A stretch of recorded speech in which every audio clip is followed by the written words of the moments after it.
All right. All right. I love vagina. What does that mean to you when I say I love vagina? You saw my site? Is that what you're saying? Of course I saw your site. Right front and center on your site there's from the gay pride down in Rhode Island. Yeah, perfect stuff. It's like my favorite photo on your whole site right there. I love vagina. It's good stuff. They do good stuff at those Pride Fests, you know. I'm here with Greg Cook, and we're in the heart of Fiesta Central in front of Mystery Train Records in the west end of Gloucester. Greg is a writer for the Boston Phoenix. Yep. Also a blogger for the Journal of Aesthetic Research. The New England Journal of Aesthetic Research. Yep. Yep. It's a mouthful. Yes. And we're here to talk about your presentation in the window at Mystery Train. Yeah. Yeah. Well, it's gonna be my 15th year photographing Fiesta, and I've been all over the place. I've been on out on the Greasy Pole platform and. On the same boats, and you know, in the procession, just up in the church with the cardinal, and so this is kind of a section of some of the best stuff from the last few years. And I've been wanting to put it here for years because since the statue got moved down to the side, I just kept wanting to put it in this spot, sort of like this, to honor the spot, and have the spot again have the Fiesta stuff in it. So.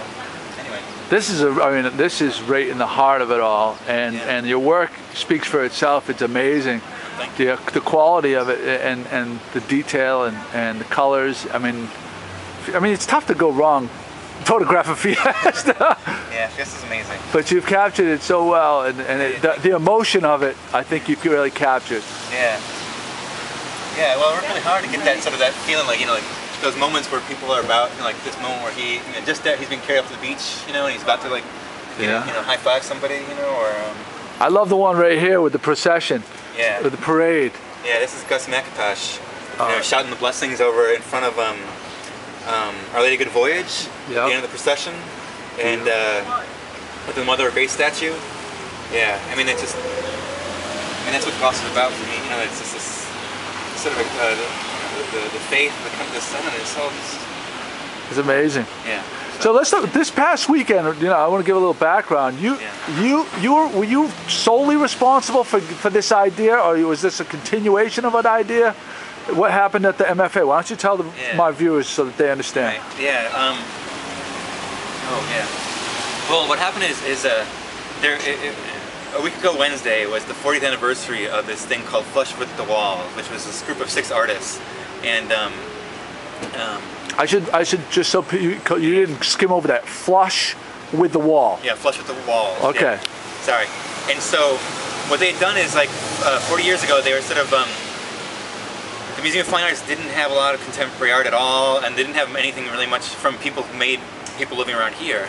And so they snuck their art into the bathroom of the MFA to do sort of joke show and also sort of a protest about that stuff, to try to get more local and contemporary art in it. And right after that, actually, the MFA hired their first contemporary art curator. And for me, I read about this show, I don't know, 6 or 8 years ago now.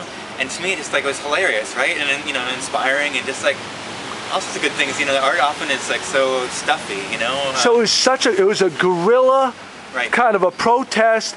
Put the art on the walls in the bathroom and have a show. Right. This was not authorized. No. We also joke. One of the guys, was Martin Mull. You might know as he's a TV comedy. He was on the Roseanne show. Of and he's course. been on all sorts of, he's still around, doing lots of stuff. But so these people also had a sense of humor about the whole thing. And so then the 40th anniversary is coming up, and I just kept thinking about it, and I just thought somebody should do something about it, right? And so the MFA, it just seemed like they weren't going to do something about it, and so I sort of stepped up and volunteered myself to do this show. And again, I rounded up 21 artists, and 2 of them are from Gloucester. People probably know Ernie Moran, the great Gloucester photographer. That guy's doing amazing work. Some of the best stuff that's happening in the country. And then Elizabeth Alexander, who's I think she's just 30 now, right around there. She's been here since I think last September, and she's a great sculptor, and just won a state cultural council grant, a big grant from them. Wow. And so, but they're among the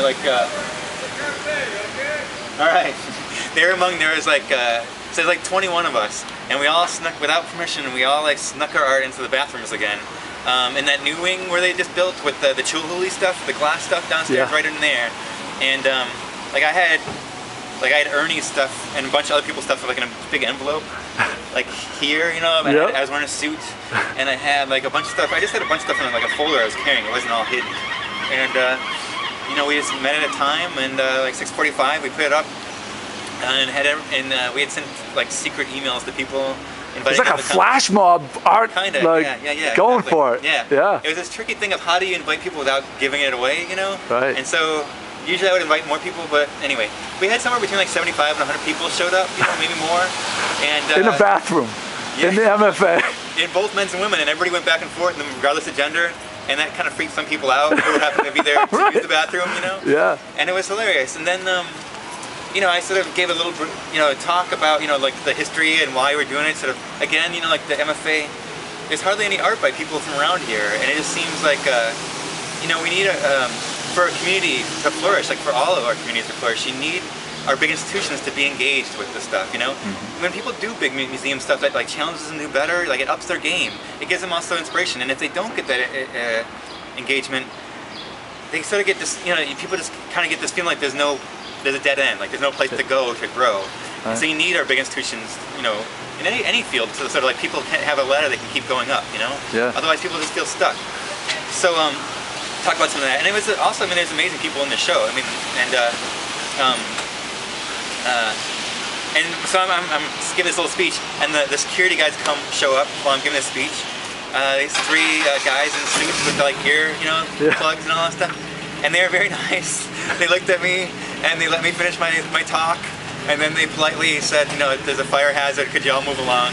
And so, you know, they didn't throw us out of the museum or anything, like they actually just asked us to move along. And then they went and took down everything. And I guess they crumpled up some of it, but then they, a bunch of it seems like they actually kept it nice. And the museum says that they are keeping all the stuff they kept for their archive. So very nice. So I guess it's like for a lot of us, like for Ernie, for Liz, for me, it's like I guess you could say it's our first thing in the MFA collection, right? There you go. So I mean, it was hilarious and it was cool, and we got a lot of press. It ended up the Huffington Post. It was on the front page of the Huffington Post over the weekend on Saturday, and a couple of like national art things that, you know, if you're in the arts, you'd know, but if you're not, you wouldn't have heard of. But Good Morning Gloucester. I mean, really. I mean, that was a big honor for you, I imagine. Yeah, I mean, it's like Good Morning Gloucester, the Huffington Post. I mean, like, you can't do better than that, for real. And so that was a real honor, you know. And were you nervous about getting arrested or anything like that, or you kind of had a good? I mean, also it's. I was nervous about getting arrested. I also, you know, I work as a, you know, my livelihood right now, a lot of it is about writing about art, and so I often write about the MFA, and so if the MFA, for example, had banned me or something like that, it could have affected my livelihood. And so far, I don't seem to have banned me. It seems like we're still okay. Well, I read their press release and reaction to it, which seemed like they, you know, they recognized and they took a very safe approach with the But they may be trying to lure me back so they can get me. I like that. I like that. When I came home that night, I got a phone message from a friend. It was like, you know, this is he was doing like a British accent, and I can't do it. It was like, this is Malcolm Rogers, who's the director of the MFA. He's like, what crazy stuff are you unleashing in my bathroom? So what kind of like, you know, shenanigans, smut crap is this? So that was funny too. So it was, you know, it's been a great ride, and I've got some other things I'm working on, you know, for the fall, hopefully. Secret projects. Very cool. Exciting. So more guerrilla style stuff? Is there? One, I mean, at least, but not so. Yeah, definitely, it will be. Very cool, very cool. You gotta let us know about it. I definitely will. I hope you guys can come, maybe. All right, Greg. Thank you so much. Thank you. The incomparable Greg Cook. Check out his stuff in the Phoenix.